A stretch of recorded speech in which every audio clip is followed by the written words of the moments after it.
Hello and welcome, folks. Welcome back to Friday Night Magic. Delona again. This is obviously Delona. If it isn't obvious, then I'll let you know that I'm the only person on the team. There you go. Alright, cool. Now, we are playing Gonti, Lord of Luxury, today for Historic Brawl. Now, this is a 2/3 Death Toucher. When he enters the battlefield, you look at the top 4 cards of your opponent's library. He, she, let's say they. All right. Since I have no idea. Look at the top 4 cards of your opponent's library, and then take a look at them. Pick one, and then you can cast that card and spend mana as mana of any color. You throw the rest onto the bottom of their deck. That said, you can't pick lands because you can't cast lands. That's the condition here. So we're playing a deck that we're trying to recur Gonti, so we're gaining the value of our opponent's deck, and we're cherry picking all the good cards if we can help it. So that's where we are with this. Just a little extra value there. So how's our recursion work? Well, in mostly the 1 mana slot, we've got a lot of cards like this. This happens to be the best of the bunch, where assemble from parts target creature in your graveyard perpetually gains. Pay 4, exile this card from your graveyard, and shuffle it into your library. And then create a token copy of it that's a 4/4. Pardon me, 4/4 black creature, zombie. And so what you do is like you let Gonti die, whatever means. You use them for also like Bone Shards effects, where you sacrifice them to destroy something.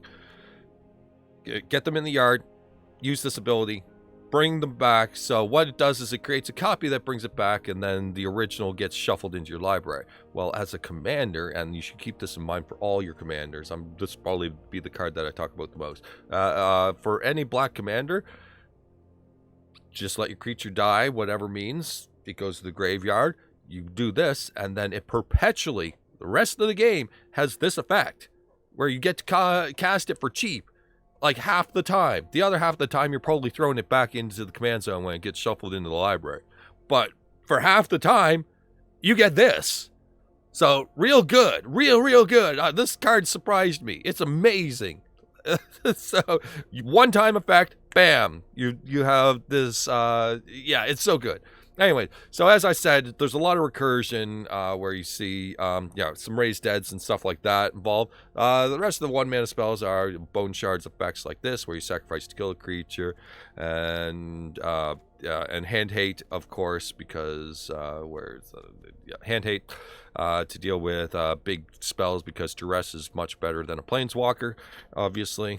So just clean up the gigantic things, and yeah, nice cheap interaction overall. Thieves Guild Enforcer, probably the other 1 mana thing that I would point out real quick.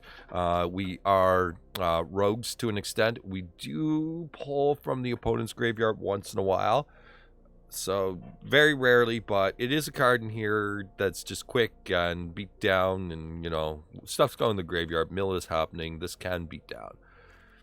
2 mana stuff, we've got stuff like Scrap Heap Scrounger for our own self-mill and to bring back, and so on and so forth.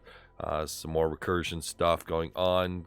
Card Advantage and Glint-Sleeve Siphoner, mostly a ramp in this case, but since Oona's Blackguard is a rogue, that's kind of what powers the whole let's play rogues anyway sort of thing. So not everything's a rogue in here, but we've got a chunk of them, enough of them that some of these effects might go off. And we got all kinds of just other ways of recurring. But beyond that, Meat Hook Massacre as our first board wipe of the list. And I say first, I mean, we're probably lower than most decks, but we do have them. Anyways, beyond that, more rogues, more sacrificey shenanigans, some tutors and rogues, and a couple removal spells, spot removals, more rogues, recursion. This one's pretty nifty. I thought this was just a kind of freebie. Let's get a 3/2 flyer in the air. Obviously a threat enough to start closing games when board stall happens. Do they have the flyer? Hey, we got a Death Toucher. It don't matter if we're blocking or attacking. Fine. Spot removal, recursive. This is good against tokens. I'll point that one out there. Rankle, very good for, hey, I raised dead. Here's an instant threat. Some more removal. Obliterator versus damage-based decks. Black Market was a fun card. I I haven't seen a use for it yet, but yeah, it's totally a card that exists. It was just one of the last picks because I was running out of ideas. But, you know, whatever. It's there. It might serve a purpose because you never know what your opponent has in their deck. So getting that extra mana when the game's going a little bit slow is totally fine. If it's not going slow, then whatever. Liliana Death's Majesty, more recovery, self-mill, get things going. Massacre Girl is, again, just more... it's a threat that also deals with small creatures and the go-wide shenanigans. Blood on Snow, probably our one clean board wipe. Since Massacre Girl is, you know, if Massacre Girl counts as a board wipe, a soft board wipe, and me, Cook Massacre, fairly similar. Blood on the Snow is just straight up clean board wipes so that we can reset when things are really, really, really nasty. After that, Liliana Dreadhorde General, auto-include in every black Brawl deck, I'm pretty sure. So, yeah, definitely good. Thought Distortion as a answer to value decks. I'm talking about the high mana stuff a little bit more. Massacre Worm, obviously, another soft board wipe. And just a gigantic enough threat that it can... cause more favorable combat, even if that's the case. We're not generally winning through combat. We're generally winning through Gonti attacking enough times, basically. Mortal Sun for Planeswalkers. Guaranteed I will almost always play a Planeswalker into this in attempting to use a loyalty ability. I just do. Deal with it. Cruel Reality, probably the best way to lock down an opponent very easily, especially the ones that are a little removal heavy. Is that they just don't have a threat easily enough, and they don't respect disenchants enough that this just runs away with the game. So, yeah, we'll slowly kill them, or just shut down every threat they produce every single time. Because with this and very limited removal, it's enough, honestly. Like, this plus any removal is enough to probably win a game straight up. Chromatic Orrery, is in here for the draw a card for each color you affect. We are playing Gonti. Gonti gives us cards from our opponent's deck that could be anything. So the idea being that we gain value from Gonti. Gonti gives us a multicolor permanent. We jam this down and start drawing more cards and more cards. The mana value is great, sure. You know, mana value is kind of in the same territory as Black Market. It's kind of whatever. It's cool to have, but whatever. But yeah, the drawing a card is real good to get some serious value in this deck.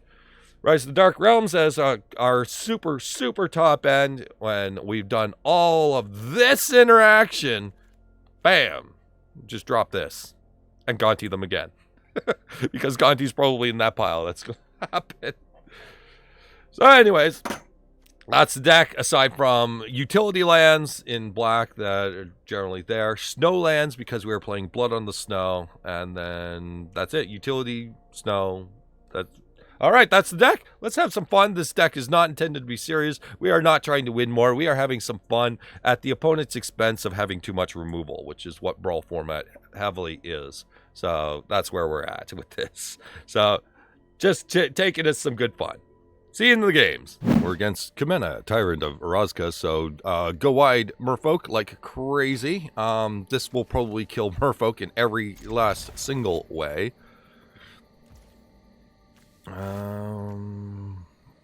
We don't have much for the Egadine's Awakening, actually. Let's just get that done and out of the way. Then we have, yeah, Swamp, Locked Away, and Hardened Scales, they say. That won't really do much here, but sure. I'm ready to cycle Bear more into better action. Okay, Deep-Root Elite.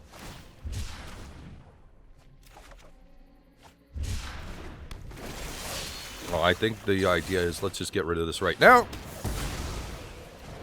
That's a high-value target. Let's just get rid of it. We can deal with the low-value targets on Blood on the Snow, but the high-value ones we definitely got to get rid of. Branching Evolution. So, yeah, more of that stuff is fine. I think we Gonti now. And take the more valuable stuff out of their deck. Yeah, I want the... Oh, I'll take Ramp, sure. Sure, I'll take Ramp. That is no problem for me.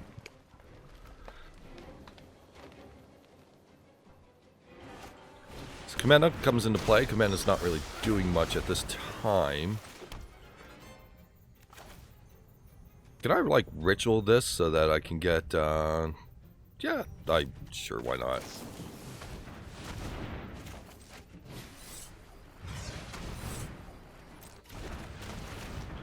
So I do this, and then I've totally blown my ritual.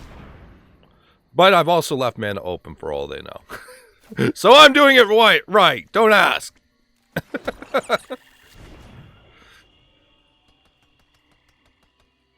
Yeah, they have no idea what's up.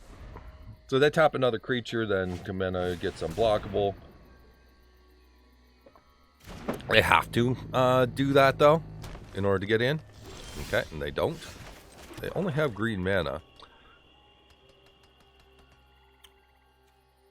Let's force that situation for now.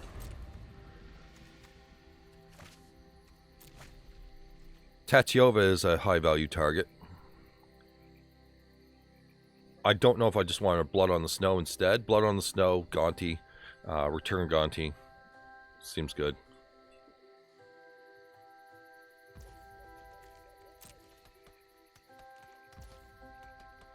Sure, however you want to do it, buddy. We've got tons of mana.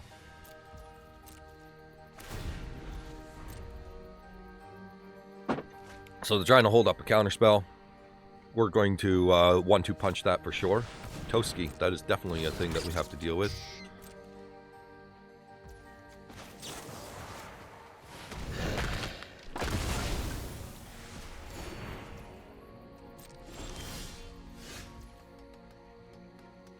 It's not bad. That's not bad. That's one of those ones that's difficult, but they have some squeeze through here. Literally, they are playing absolutely nothing. Alright, we'll just deal with it this way.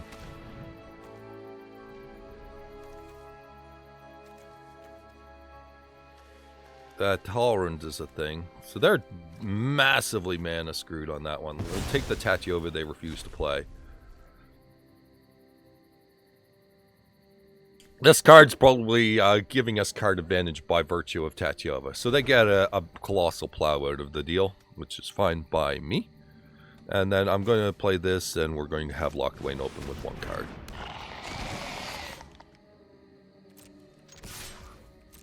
They're not even smart doubling Kamena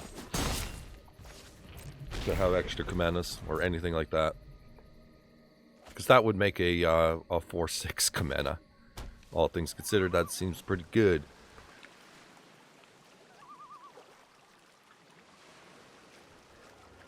So they're just not playing Magic. For whatever reason, they're not playing Magic.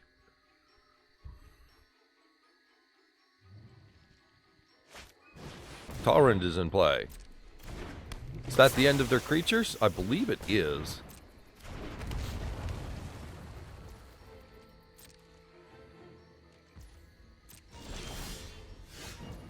So the Noxious Gearhulk on the Torrent sounds like it's really good here.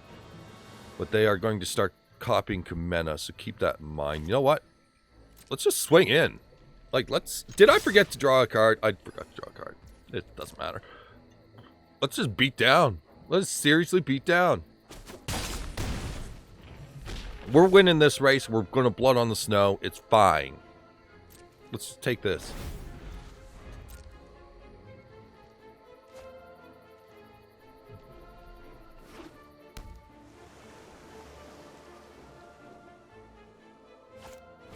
So the cause I duplicate that. Sure, you got it. You going to Spark Double it as well? I suppose you would have done that first, right? Right? Ah, yeah, that totally did something. Anyways, now we have a copy of a legend.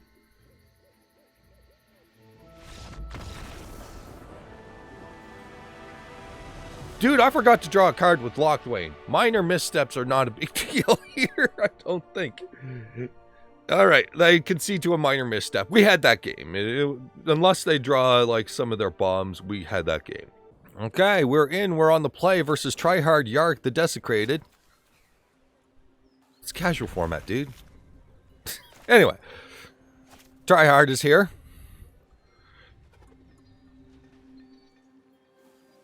Thinking long and hard about their mulligan. Shits that were given over here were none. Like, whatever, buddy. It's casual format. Take a hand if it's got lands and spells. Have fun. Dude, please.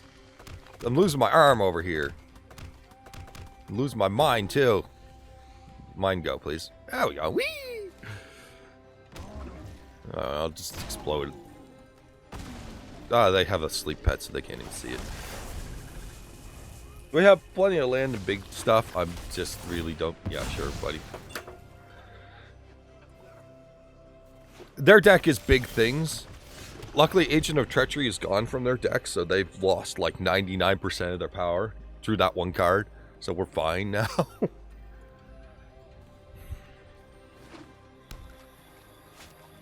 Wildgrowth Walker is a card. We have a Glint-Sleeve Siphoner back up. Wildgrowth Walker is no big deal to us. It's just going to be slow value. So, are they allergic to damage? Glint-Sleeve Siphoner's on the table. They could play their Explore creature, or they could freak out because I put something on the table. Where does this go? This tells you a lot about a person's deck. If they're going to be just 99% removal, or are they going to be the thing?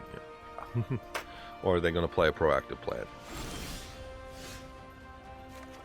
They're going to play the 99% removal plan. They also scried to the top. I want to fix that. I believe they scried to the top. So we want to take it. They may have strategically scried there. Both seem pretty good. I gotta take a crisis. I gotta take a crisis. That's gonna be some cards. Because we get to 6 mana with the stuff we skirmish with now, and then bam, crisis.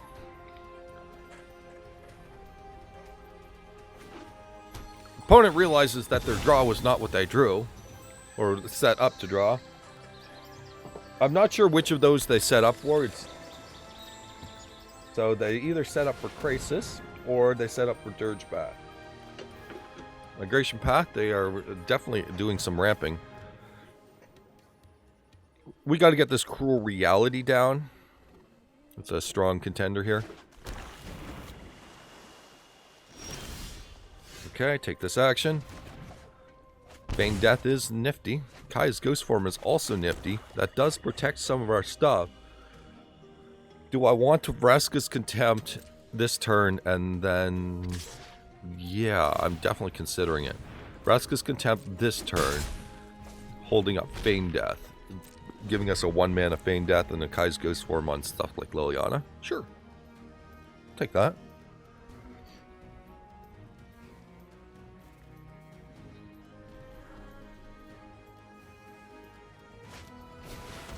Yark is in play. We will remove Yark. We want our opponent nice and slow.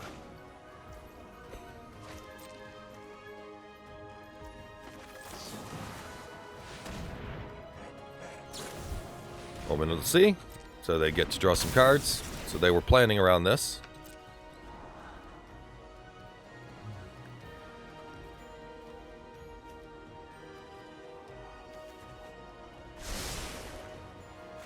To the bottom.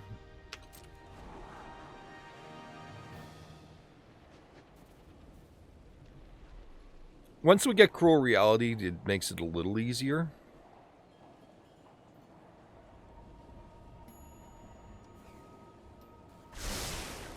Scry top, bottom. So they have a card that they want. One card.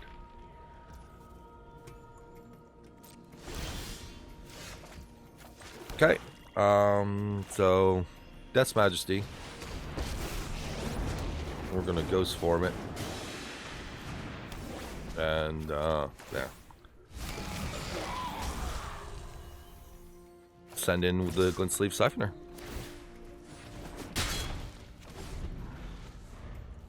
Next turn is a Cruel Reality very easily. which will hurt them greatly. Greatly.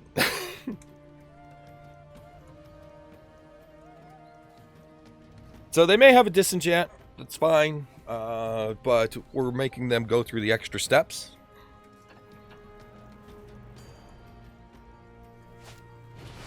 Yark is in play. Full mana. So I'd like to skirmish Yark some more if possible.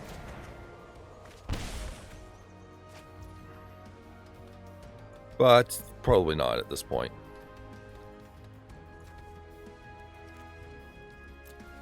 Oh, that's actually real good. Bring back Rankle.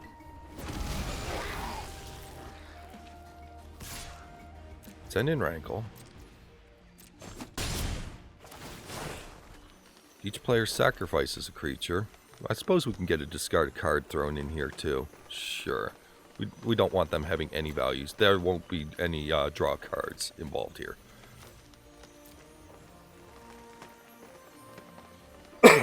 We want to shut down their resources, not create new ones. So we'll just pop off the zombie.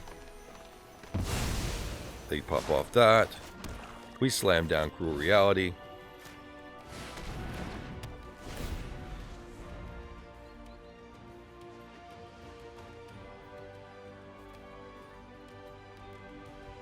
If they have a flash creature, great, but they don't.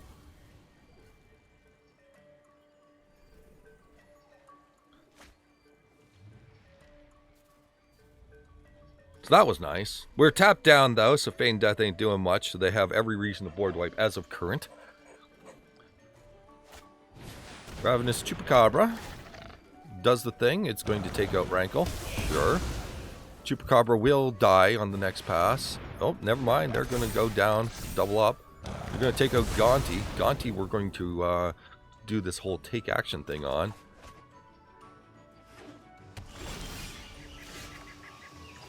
And we're going to play Gonti again. See what other value stuff. Because their deck is all value, so we can get some pretty nice... What the crap are you? Dungeon Geist is a thing that I don't even see much value in. It's especially in a removable heavy format. It's just, it's a card that does things that, you know, whatever. Exile target thing until the cube leaves. That sounds terrible.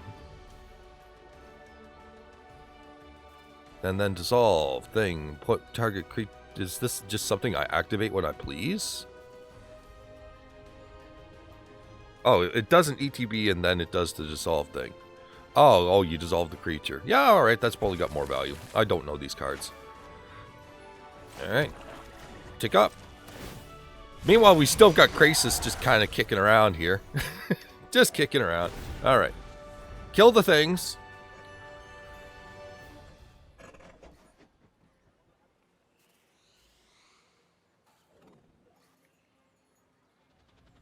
So we have to pay like 5 mana for a Chupacabra is the idea, to get rid of it completely.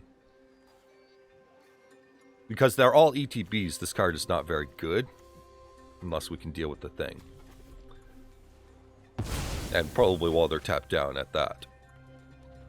Okay, they get rid of the 3/3 rather than 2/2, which says some stuff. Tatiova's in play. High value target.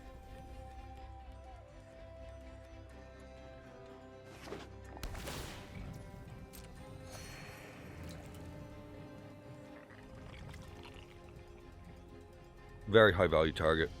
I don't know how we're dealing with it yet. I suppose we have the temporary... the Mad Compass is fine. We don't care.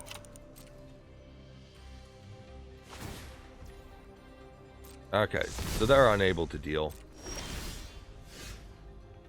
We're unable to swing because they're keeping enough stuff for Menace at all times. That said, let's just send in the Glint-Sleeve Siphoner. It's Menace.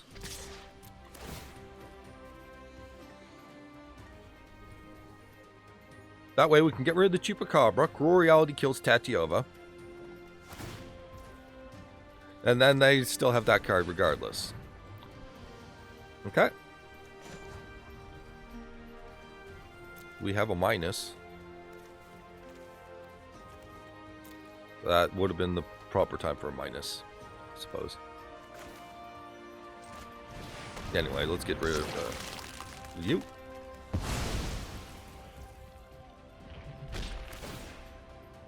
And then 5. That. Pay 5. Oh, yeah. Okay, that's the thing. I'm trying to figure out the card. Anyway. We're not really milling over a lot of creatures over there. Anyways. Sacrifice the Chupacabra. They don't have the Tatiova. I should have done it in the other direction. Well, it's hard to say if I should do it in the other direction or not. I did get the energy off Glint-Sleeve Siphoner as they Maze of Ith did. So there is that.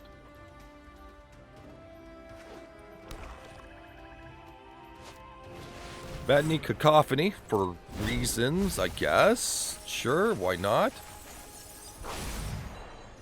I'm really not sure why that one was done. Because now I've got an Feign Death.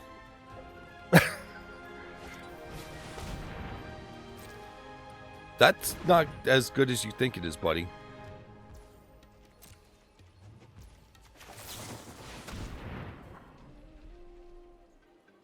Hey, don't blame me. You did this. Opponent lost sight of the plan. Alright, 17 life. They can maze the biggest thing, which is the 5 power. So 4, 6, 8, 10, 12. So I'd need a haster for 5.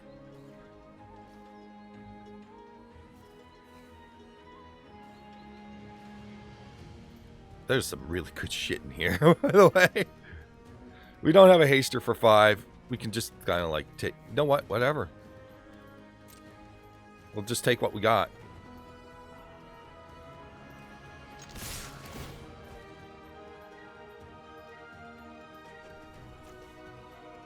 Yeah, they're not milling that. Guess I can Crisis for 4. That sounds like a lot more fun. Crisis for 4. Leave the mana open.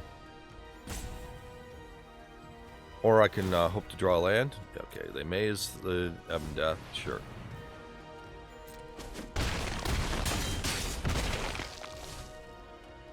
And then, yeah.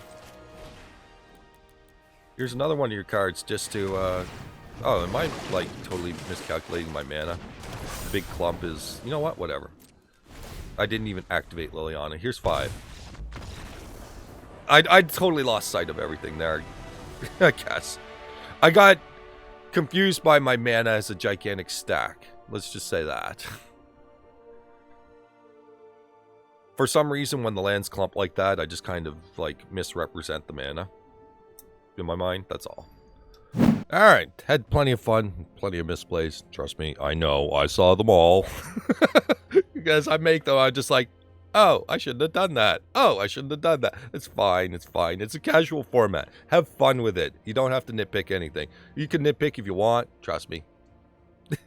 It's fine, but it's a casual format. Remember that at the end of the day. You can play as bad as you want. You're having fun first, as always. So, with that, deck's a ton of fun. Definitely takes advantage of people's removals. It's just some people, like, they play go wide type decks, and then they play nothing but removal. Like, it is as bad as I said. Like, they're playing decks that should theoretically go wide, and it's nothing but removal. So when we come around and we want to remove something, our removal spells don't do anything because they just sit in hand.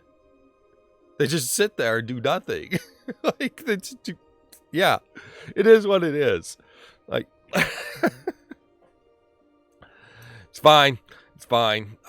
Like, there's still the idea is there's still nothing wrong with jamming a Massacre Girl on 5 because there's nothing to do. That's fine. So that's our plan. Like, sure. Like, if they're playing nothing, like they're playing no mana dorks at all. I mean, when certain things like Ornithopter Paradise just sits there and yeah, whatever. Like, when our mana dorks are alive, yeah, whatever. it was some crazy games, and this is just reflective of the whole thing. This is why I built this deck, is because it just kind of hits at that right angle for that. Anyways, hope you guys enjoyed, and I will see you in the next one. I think I've got it ready to go, and I'm going to probably queue it up real soon. Take care. Bye-bye.